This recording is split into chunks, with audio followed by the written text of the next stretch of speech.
Vous pouvez dire que la PAC et tous ses lobbyistes israéliens ont un grand contrôle sur les États-Unis. Vous ne pouvez pas avancer le même argument avec Taïwan. En fait, à Taïwan, aucune décision majeure n'est prise sans l'approbation de l'American Institute in Taiwan. Lorsque Shenyang, le premier dirigeant du DPP, est devenu dirigeant en 2000, de nombreuses personnes à Taïwan ont nourri cet espoir. Oh, nous avons un vrai fils de Taïwan comme soi-disant président et il va se battre pour l'indépendance de Taïwan et nous, les Taïwanais, sommes courageux et nous allons nous battre, nous allons nous défendre et tout ça. Beaucoup de gens ont répété ces slogans parce qu'ils se sentaient bien. Vous savez, c'est ce que c'était au bout du compte. Ils ne voulaient pas que ce soit plus, vous savez, un sentiment de rage contre la machine parce que c'était des gens qui avaient grandi avec des souvenirs de terreur blanche, de lois martiales et de répression politique sous le régime du KMT. Vous savez, le KMT était contre le séparatisme de Taïwan à l'époque, mais ils étaient également anticommunistes et oui, donc ce que je dis, c'est que c'était une énorme prise de conscience à l'époque, c'était un message attrayant. C'était comme la rage contre la machine, alors que le réalisme à l'époque, comme les messages que Lee et Al disaient, était plutôt du genre. Ah, on ne veut pas entendre ça, vous savez, même si vous connaissez le dicton, vous savez, c'est. Donc vous dites que les gens suivent juste les ondes, vous savez, les votes.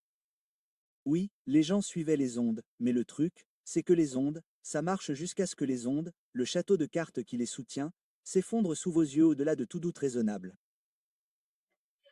C'est là que, je pense, la plupart des gens dans le monde, premièrement, ils suivent le courant, et deuxièmement, ils aiment apprendre les choses à la dure, ou ils n'aiment pas apprendre les choses à la dure, mais ils ont tendance à apprendre les choses à la dure parce que réaliser les choses avant qu'elles n'arrivent et réaliser qu'il faut faire des changements et qu'on a eu tort n'est pas un processus facile à vivre pour beaucoup de gens, à mon avis. Pour les gens sur le terrain à Taïwan, une grande partie de cela vient des années Mangel. C'était le dirigeant qui a précédé Tai Ying lorsqu'il était au KMT, et il a milité pour des liens plus étroits avec le continent. Il a été le premier dirigeant en exercice de la région de Taïwan à rencontrer le président chinois Xi Jinping.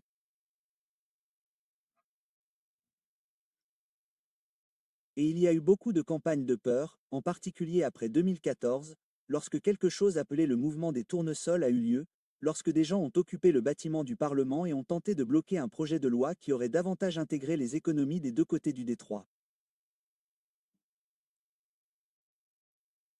Et tout le message était que le KMT était une marionnette du PCC.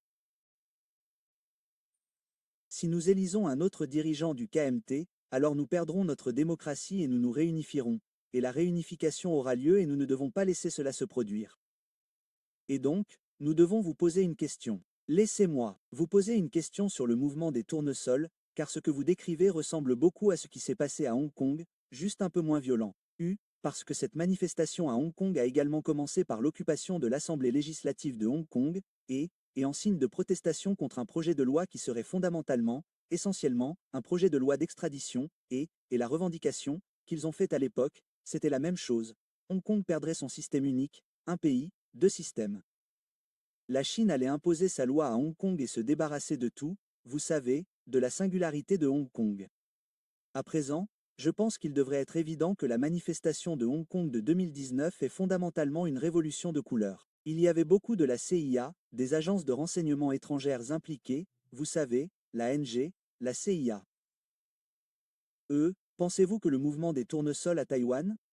C'est bon, donc vous pensez que c'est une révolution de couleur? C'était comme si c'était une révolution de couleur douce. Ce n'était pas comme un changement de régime total ou quelque chose comme ça, mais cela a vraiment changé le paysage politique. Et il faut se rappeler qu'en 2014, avant 2019 à Hong Kong, il y a eu une autre manifestation, Occupy Central en 2014. Oui, c'est vrai. Guillaume Chamas, il voulait vendre quelques tacos, résultat, plus de 100 restaurants ouverts. Le mouvement des parapluies. Le mouvement des parapluies, le mouvement des tournesols et aussi le mouvement de Maïdan en Ukraine ont tous eu lieu en 2014. Au même moment où Hillary Clinton poussait à sa stratégie de pivot vers l'Asie. C'est un endiguement non seulement contre la Chine, je dirais, mais aussi contre la Russie ou tout pays qui pourrait potentiellement défier l'agressivité américaine.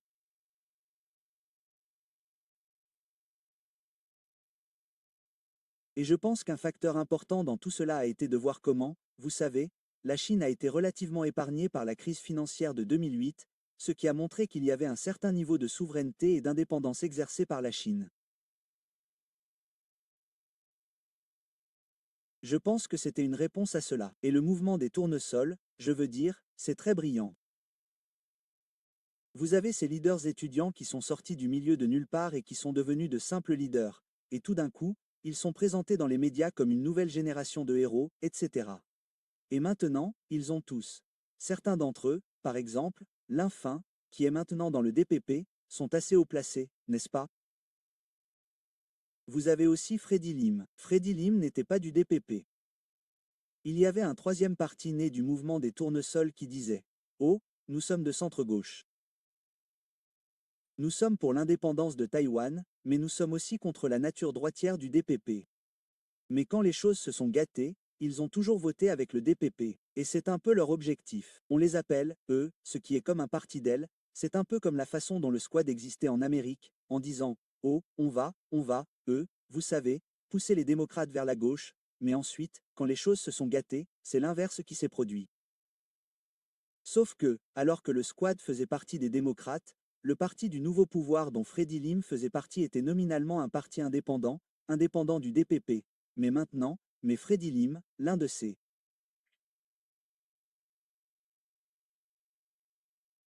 jeunes militants, a quitté le parti du nouveau pouvoir et fait maintenant partie du DPP.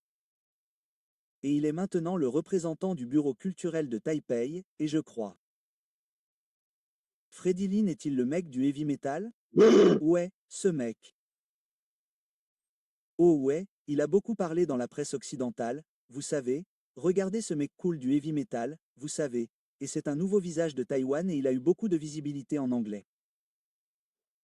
Ouais, c'est un dur à cuire, n'est-ce pas? Un combattant pour l'indépendance de Taïwan, sauf qu'il n'a pas fait son service militaire. Ouais, c'est vrai, bien sûr, c'est drôle comme ces mecs sont toujours. Je veux dire, c'est un politicien classique. Je veux dire, c'est ça qui fait de lui le parfait politicien. Ouais, donc je veux dire, c'est le contexte. C'était une situation dans les années 2010 parce que vous savez, de 2000 à 2008, c'était comme la première administration du DPP et c'est à ce moment-là qu'une grande partie de la révision du programme scolaire a eu lieu, quand une nouvelle génération de Taïwanais a été élevée pour ne pas se considérer comme des Chinois. Avant cela, même si le KMT et l'administration ici à Taïwan étaient anticommunistes et anti-Beijing, ils continuaient à promouvoir fortement une identité chinoise à Taïwan. Et je pense qu'à ce moment-là, l'attitude de Pékin était toujours la suivante. Vous n'allez pas revenir sur le continent pour nous renverser. Nous avons dépassé cela. Ce qui est plus important maintenant, c'est que nous nous considérions tous comme des Chinois et que nous réglions nos différends internes entre Chinois, ce qui est bien tant que ce groupe de personnes à Taïwan ne dit pas. Non, nous ne voulons pas nous considérer comme des Chinois du tout. Nous sommes un pays à part. Nous sommes Taïwanais.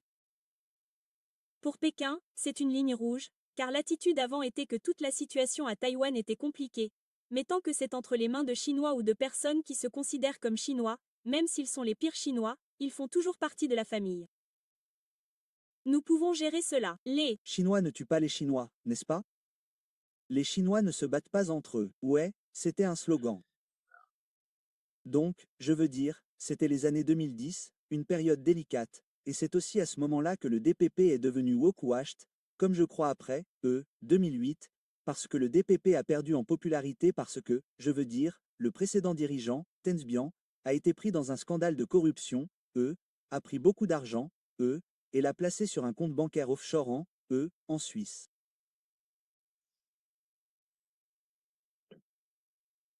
Le DBP ne savait pas trop où il allait et tout ça. C'est donc à ce moment-là qu'ils avaient vraiment besoin d'un changement d'image et c'est à cette époque que Tianwen est devenue présidente et puis sous sa direction, c'était aussi les années Obama. Donc c'était aussi comme ça, ok, on veut se présenter à l'international comme un parti progressiste et avant-gardiste, un parti woke qui défend les droits des femmes LGBT, les droits des animaux, on est anti-nucléaire parce que anti-nucléaire, ouais. Donc c'est tout ça, et je pense que pendant un moment, leur stratégie était juste d'accord. On fait juste en sorte que les Taïwanais se sentent bien d'être Taïwanais, on va dépenser beaucoup d'argent pour que les médias occidentaux nous présentent sous un jour positif, et on se sentira bien et on pourra en être fier. Mais voilà le truc. Les vibrations et la fierté ne nourrissent pas les bouches, n'est-ce pas?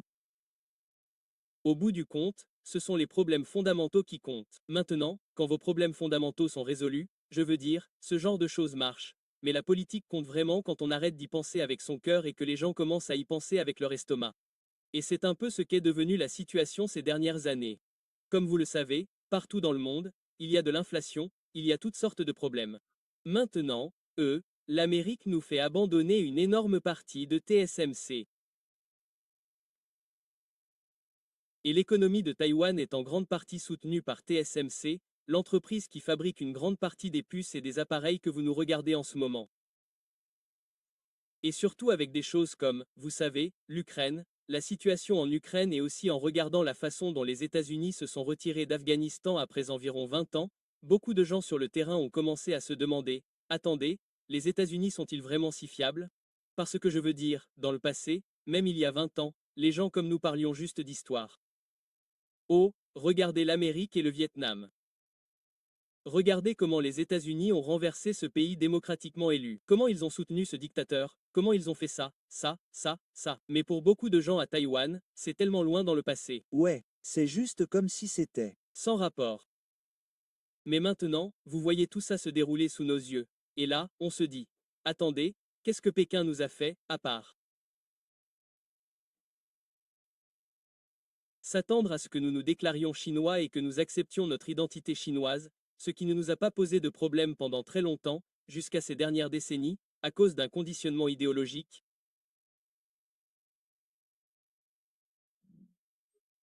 Et à part ça, ils nous accordent des conditions commerciales très favorables, et à cause de cette posture de Lingo, l'actuel dirigeant du DPP, toute sa stratégie consiste à renforcer encore plus sa fermeté envers la Chine, ses apparences. Qu'est-ce que cela a donné? Plus d'exercices militaires à Taïwan, plus de pays rompant leurs relations diplomatiques avec Taipei au profit de Pékin. Ce n'est pas vraiment important à mon avis, mais c'est une mauvaise image pour beaucoup de gens. Et qu'avons-nous gagné en conséquence? Eh bien, les États-Unis ont-ils été plus gentils avec nous? Non, ils nous font un peu pression avec, vous savez, le truc de TSMC, comme les transferts de technologie. Et puis, quand les négociations tarifaires ont eu lieu, on ne nous a pas accordé un traitement positif. On aime à penser qu'on est dans la même catégorie que la Corée du Sud et le Japon, mais non, on nous a placés dans la même catégorie que l'Asie du Sud-Est. Vous payez l'abonnement de votre box internet beaucoup. Bon, certains Taïwanais aiment se considérer comme Israël pour les États-Unis en Asie de l'Est, mais je me dis, pas question que tu rivalises avec Israël, mec. Israël est comme l'enfant chéri. Voyez-vous. Je pense que les gens des deux côtés de cet argument, ceux qui sont pour et contre, ont une erreur, c'est qu'ils prennent ces mots au sérieux. Et c'est la première erreur, parce que numéro 1, les États-Unis ne prennent pas d'argent d'Israël. Israël prend de l'argent de l'Amérique. Oui, Oui, dans le passé, les États-Unis ont soutenu Zinkachak à Taïwan, puis Joe Biden a adopté ce projet de loi de soutien militaire, mais en général, ce ne sont pas les États-Unis qui donnent de l'argent aux habitants de Taïwan. Ce sont les contribuables taïwanais qui dépensent des milliards chaque année pour acheter des armes hors de prix et obsolètes aux États-Unis, qui ne sont livrées que des années plus tard. Il y a une différence.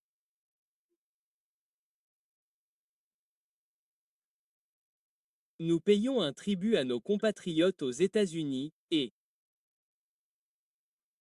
c'est une protection financière pour le parrain. On peut dire que l'APAC et tous ses lobbyistes israéliens ont un grand contrôle sur les États-Unis. On ne peut pas avancer le même argument avec Taïwan. En fait, à Taïwan, aucune décision majeure n'est prise sans l'approbation de l'American Institute in Taiwan. C'est un peu comme la Corée à la fin de la dynastie joséenne. Aucune approbation majeure, aucune décision majeure prise par le roi n'a été adoptée sans l'approbation de Yukai. N'est-ce pas? C'est-à-dire que vous pouvez décider de petites choses comme « Allons-nous accorder la nouvelle réduction d'impôt de 10 000 dollars taïwanais ?» Des choses comme ça. Voulons-nous avoir de l'énergie nucléaire? Oui, nous pouvons prendre des décisions sur ce genre de choses. Mais des choses plus importantes et plus conséquentes, comme si un dirigeant taïwanais disait « Ok, nous ne voulons plus acheter d'armes aux États-Unis. Nous nous fichons de ce que vous pensez. Je vais faire mon truc avec Pékin. Vous pouvez juste aller vous faire. » Ouais. Quelque chose va arriver à ce dirigeant. Ce n'est peut-être pas le cas, vous savez, mais cela pourrait être une sorte de mouvement populaire surgissant de nulle part avec ses traits.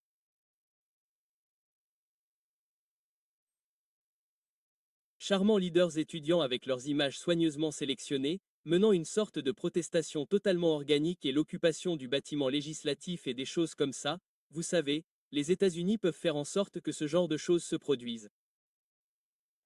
Eh bien, aucun politicien américain ne menacera de bombarder Tel Aviv, mais vous avez des politiciens américains qui disent qu'ils bombarderont le TMCNC, donc ils ne laisseront rien à la Chine. Le seul pays qui ait jamais bombardé Taïwan était les États-Unis. Peu de gens le savaient, mais oui, pendant la Seconde Guerre mondiale, car à cette époque, Taïwan était une colonie japonaise.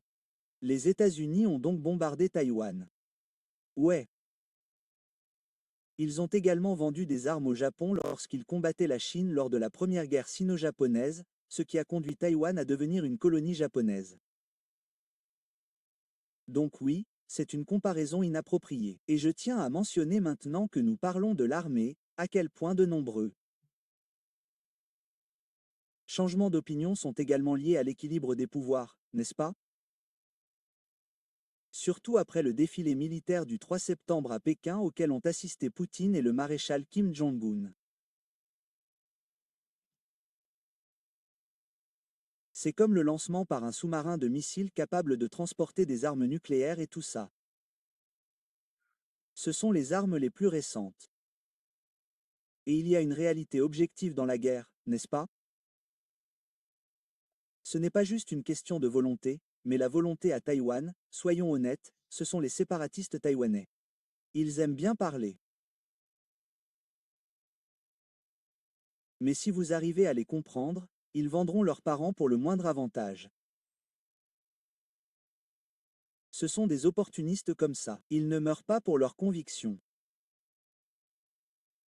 Je pense qu'il y a un décalage stratégique entre les politiciens de Washington et ceux de Taipei, car l'Amérique s'attend à ce que Taïwan soit l'Ukraine, n'est-ce pas? Combattre les communistes chinois jusqu'au dernier Taïwanais. Alors que même les séparatistes taïwanais les plus acharnés veulent que les Américains viennent, meurent et saignent pour l'indépendance de Taïwan. Donc ça ne marchera pas. C'est pour ça que je n'ai jamais cru que Taïwan serait un scénario ukrainien, parce que les Taïwanais sont fondamentalement beaucoup plus intelligents que les Ukrainiens. On peut dire que les Taïwanais sont plus intelligents. On pourrait dire qu'on n'est pas aussi courageux que les Ukrainiens, mais dans tous les cas, je pense que les Taïwanais, quand on nous mettra une arme sur la tempe, sauront quoi faire. On fera ce qu'il y a de mieux pour survivre. C'est comme ça que le peuple a survécu collectivement, vous savez, la colonisation japonaise, puis la terreur blanche du KMT et tout ça, parce que, d'accord, tous ceux qui ont eu le courage de résister à l'époque, vous savez, ils n'ont pas Survécu, ouais. Je veux dire, je respecte les résistants contre les Japonais, mais ils n'ont finalement pas été capables de renverser le Japon. On ne combat pas quelque chose qu'on ne peut pas gagner. Disons que c'est admirable. Cela peut être admirable selon la cause, mais au bout du compte, ce qui a conduit à la défaite du Japon, c'est la lutte prolongée du peuple chinois contre le Japon, puis aussi l'implication des États-Unis dans la Seconde Guerre mondiale et tous ces facteurs. Ce n'était pas juste un tout petit groupe de personnes courageuses à Taïwan. Il a été écrasé bien trop tôt. Et oui, je veux dire qu'il faut regarder ces réalités objectives. On se dit, d'accord, voyez-vous, je vais juste sur YouTube et Instagram en ce moment et beaucoup de mes algorithmes ne font que regarder des trucs que les gens à Taïwan voient grâce à ma géolocalisation et aussi au contenu que je consomme. Chose intéressante, vous savez, je parle beaucoup de Léao. Il y a à peine 10 ans, si je partageais des trucs de lui ou si je parlais de lui, les gens me disaient « Oh, on vous lave le cerveau. C'est une marionnette du PCC. » Au fait, je vais l'expliquer à mon public anglophone, et beaucoup de Chinois savent qui est Liao, mais Liao était un dissident taïwanais de premier plan à l'époque du KMT. Il a été emprisonné pour ses opinions opposées à la dictature militaire. Mais lorsqu'il est sorti de prison, lorsque Taïwan s'est libéralisé et démocratisé, ils sont également devenus de féroces critiques du gouvernement taïwanais, car ils critiquaient en particulier les dirigeants sous Dungé, etc. Ils les voient mener Taïwan sur une voie séparatiste. Dao est donc une voix indépendante très célèbre. Il est toujours en opposition, vous savez, Il dit toujours la vérité au pouvoir. Il est arrivé à Taïwan à l'âge de 14 ans, n'est-ce pas? Point d'interrogation, parce qu'il est né sur le continent. Donc, il n'est pas vraiment taïwanais non plus, mais il a vécu à Taïwan pendant des décennies, n'est-ce pas? Il comprend donc beaucoup Taïwan, mais je pense aussi que comme il n'est pas taïwanais, il pouvait regarder les choses qui s'y passaient un peu plus objectivement, en tant que quelqu'un d'étranger, mais aussi très intégré à la société ici.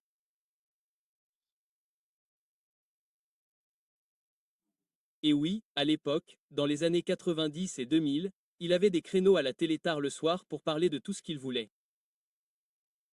La plupart du temps, c'était juste des émissions en direct, il parlait à une caméra de sujet quelconque. En 2000, il interpellait Tianguin en disant « Taïwan, c'était comme « Oh, en tant qu'universitaire, je suis chinois, je suis culturellement chinois, mais en tant que politicien, politiquement, en tant que politicien, je ne suis pas chinois, je suis taïwanais. » Et il m'a dit « Est-ce que ton identité culturelle peut changer à cause de la chaise que tu as sous le cul ?» Pour les politiciens politiques, oui, c'est une qualité requise pour un politicien. Ouais. Et le truc, c'est qu'il a tellement de choses à raconter sur le KMT et le DPP qu'il peut dire et faire toutes sortes de choses folles et que personne n'essaie vraiment de faire quoi que ce soit à ce sujet. Comme il s'est présenté comme indépendant pour devenir législateur à Taïwan et il a gagné. Et puis un jour, alors qu'ils organisaient un achat d'armes, je veux dire, il savait qu'il n'allait pas le bloquer, mais il voulait créer un spectacle et créer, je suppose. Tu es en licence et Nous sommes donc allés là-bas alors qu'il discutait du projet de loi sur l'achat d'armes, comme l'achat d'armes aux États-Unis. Il a mis un masque V pour Vendetta et a juste aspergé toute la salle de gaz lacrymogène. Et puis, Vous savez, c'est l'aspect que j'aime dans la démocratie taïwanaise, c'est que c'est un formidable théâtre politique. Vous savez, comme vous, c'est toujours du divertissement, vous savez, beaucoup plus divertissant que, vous savez, regardez eux, quoi, qu'est-ce que c'est, quoi, qu'est-ce que c'est, cette émission du câble américain qui montre tout le contenu. Daily Show. Pas Daily Show mec, j'ai failli dire ESPN mais c'est une chaîne sportive, il y a une autre chaîne qui montre toutes ces auditions du Congrès et des trucs comme ça. Mais de toute façon, oubliez ça, plus personne ne regarde ça, plus. Personne ne regarde la télé. Ouais, CNET. Attendez, non, c'est pas CNET quelque chose, je sais de quoi vous parlez, mais ouais. Vous savez, mais la télé est un phénomène du XXe siècle. Vous savez, les jeunes ne regardent plus la télé. Quoi qu'il en soit, le génie de Léo. J'ai réalisé que dans le passé, je me disais, eh bien, lui qui se présente aux élections et tout, ce n'est pas comme s'il avait vraiment eu un impact aussi important sur le changement. Mais ce qu'il savait, c'est que ses opinions n'étaient pas populaires et qu'elles n'allaient pas être promues de manière organique. Il se mettait donc stratégiquement dans des positions où, en tant que législateur, ses opinions ne pouvaient pas être ignorées, elles devaient être diffusées. Il considérait donc chaque opportunité comme une tribune pour exprimer ses opinions. En tant que législateur, il allait en quelque sorte débattre avec les gens du ministère de la Défense et sortait juste une Barbie. Il disait, d'accord, c'est une Barbie, elle coûte tant d'argent, mais après, tu achètes ça. De quoi as-tu besoin? Que dois-tu faire maintenant? Oh, maintenant tu dois lui acheter des vêtements. Maintenant tu dois acheter Ken. Maintenant tu dois acheter toutes ces choses. Et il parle de tous les coûts cachés. Et puis il m'a dit, bon, eh bien, vous savez, la raison pour laquelle nous recevons des armes des États-Unis, c'est parce qu'ils veulent que nous soyons leur ligne de défense en nous utilisant. Leur ligne de défense contre le monde hostile se trouve de ce côté-ci du Pacifique, contrairement à la côte californienne. Il m'a dit, nous sommes leurs chiens de garde, alors pourquoi devrions-nous payer pour des armes? Quel genre de chien de garde paye ses propres friandises, ses propres croquettes, ses propres encas? J'ai grandi en regardant ce genre de choses, mais à l'époque, beaucoup de Taïwanais se disaient, oh, ce type est juste un haineux. C'est juste un continental. Il n'aime pas Taïwan. Et je pense que maintenant que cette génération a vieilli, ils regardent en arrière ces clips qui redeviennent populaires. Ils disent, waouh, ce type nous a vraiment soutenus tout ce temps. Il disait des choses qu'on ne voulait pas entendre, mais c'était des choses qu'on avait besoin d'entendre et des choses qui nous auraient mis dans une meilleure position parce qu'il aimait vraiment Taïwan et aimait les habitants de Taïwan, même s'il disait parfois des choses pas très gentilles sur les habitants de Taïwan. Et vous réalisez que Leia a peut-être raconté beaucoup de conneries sur les habitants de Taïwan aux Taïwanais, mais quand il parlait aux continentaux, il expliquait toujours, vous y pensez, pendant 50 ans, vous étiez sous domination japonaise, et on leur a appris à, vous savez, à apprendre ça sur la Chine. Et puis, pendant quelques décennies encore, ils ont été sous le régime autoritaire du KMT et on leur a appris à haïr les communistes. Tout cela a entraîné plus d'un siècle de conditionnement idéologique. Peut-on s'attendre à ce que tout cela soit défait en quelques années seulement? Non, cela prend du temps. Il a essayé de dire ces choses. Donc, au bout du compte, j'ai l'impression que très peu de personnes de ce calibre à Taïwan aimaient cette île et ses habitants autant que lui. Et il était anti-impérialiste américain. Et je pense qu'aujourd'hui, enfin, après toutes ces années, il a fallu que les États-Unis montrent leur cul et aussi, vous savez, les capacités militaires et la puissance économique de la Chine continentale, et tout ça, pour atteindre un certain niveau de parodie avec l'Amérique, pour que les Taïwanais commencent enfin à comprendre ces choses. Et c'est ce que nous voyons avec Guanzhang. Voyez-vous, Genzhang n'est pas une sorte d'intellectuel, ce n'est pas une sorte de commentateur politique, c'est juste un. D'accord, je vais mettre. Un patron de salle de sport. Au fait, c'est un Chinois. Ouais, patron de salle de sport. Oh, ouais. Il est né dans une famille pauvre, il n'a pas reçu une très bonne éducation. Donc, il a rejoint l'armée pendant quelques années, puis on dit qu'il a été impliqué dans le crime organisé avant de, survivre, avant d'ouvrir sa chaîne de salle de sport. Et puis, pendant qu'il faisait ça, il est devenu un streamer, et je pense qu'il est devenu célèbre grâce à son attitude sans filtre sur ses streams, en parlant de toutes sortes de sujets, ce qui a fini par se transformer en politique, parce que je ne sais pas si vous le savez ou pas, mais à Taïwan de nos jours, quand il s'agit de cycles électoraux, les candidats commencent à regarder les streamers et les youtubers célèbres et tout ça et essaient d'obtenir leur soutien. Donc, je pense que le simple fait qu'il soit dans cette position, c'est arrivé comme ça. Et puis il a vu beaucoup de choses, de corruption sous le DPP aussi. Je veux dire, il y a quelques années, il s'est fait tirer dessus par ces voyous et on a découvert que ces voyous avaient des liens avec le DPP. Waouh! Outre le grand influenceur comme Jem Boss, pensez-vous qu'il y a un réel changement d'opinion au sein de la population taïwanaise vis-à-vis de la situation politique actuelle? Je pense que c'est subtil. Et la raison pour laquelle je dis ça, c'est que même lorsque le DPP était à son apogée, comme plus récemment, la plupart des gens sur le terrain étaient juste des gens normaux qui essayaient de continuer à vivre leur vie. Ils ne parleraient pas de ces choses en public. Et honnêtement, à Taïwan, à la télévision, vous pourriez voir beaucoup de débats politiques ou autres. Mais dans la société taïwanaise, ce n'est généralement pas très poli de parler de politique au hasard avec les gens. Ouais, c'est vrai, point. Je veux dire, certaines personnes parlent de choses et c'est comme ça. Mais, la plupart du temps, les gens sont d'accord. Voilà, voilà, voilà. Une chose. Pendant un certain temps, comme dans le passé, la génération de mes parents, quand j'étais enfant et quand j'étais petit jusqu'aux années 2010, je dirais, la grande majorité des habitants de Taïwan appelaient la Chine continentale Talu, ce qui signifiait le continent. Et voilà le truc, si vous l'appelez Talu, cela implique que, vous savez, la Chine continentale fait partie de votre pays. Donc, ce n'est pas comme Taïwan et la Chine, mais c'est Taïwan sur le continent, n'est-ce pas? Ouais, puis il y a eu ce changement. C'est devenu plus courant, je dirais, dans les années 2010 jusqu'à ces dernières années, que tout le monde dise que lorsqu'il parle de Chine continentale, cela signifie la Chine. Donc c'est comme s'il était la Chine et nous étions Taïwan au lieu de nous étions Taïwan et ils étaient le continent et nous faisions tous les deux partie de la Chine, vous voyez. Donc, pendant un certain temps, c'était presque comme si vous étiez presque rejeté si vous continuiez à l'appeler ouvertement eux comme ça. Tarou. Mais étant moi, je n'arrivais pas à me résoudre à l'appeler ainsi.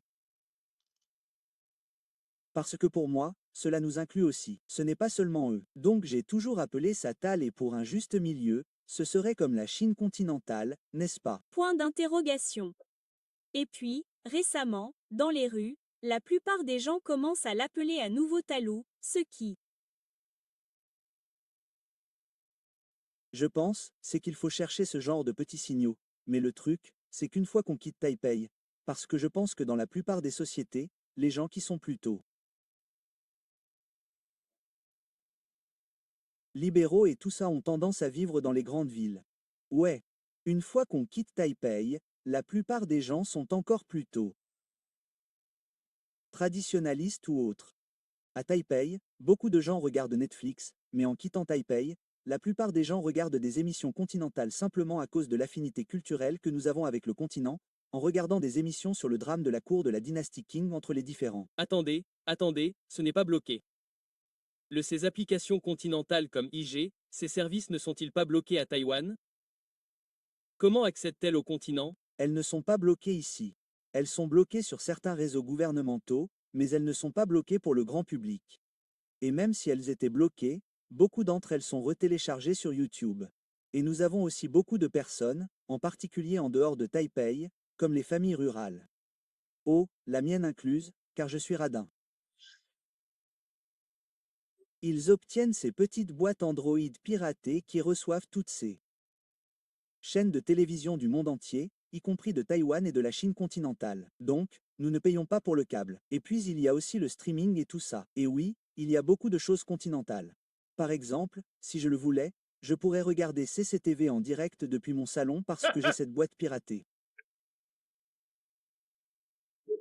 Sympa. Et elles sont assez ouvertes. Vendues.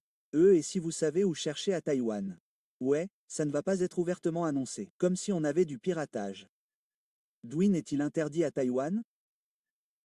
Il n'est pas interdit, mais le truc c'est qu'il n'est pas sur les App Store en dehors de la Chine continentale. Donc si vous utilisez iOS, si vous utilisez iPhone, vous ne l'obtiendrez pas facilement. Et si vous utilisez Android, vous devez le télécharger de côté. Et même dans ce cas, si vous le Téléchargez de côté, vous devez quand même avoir un numéro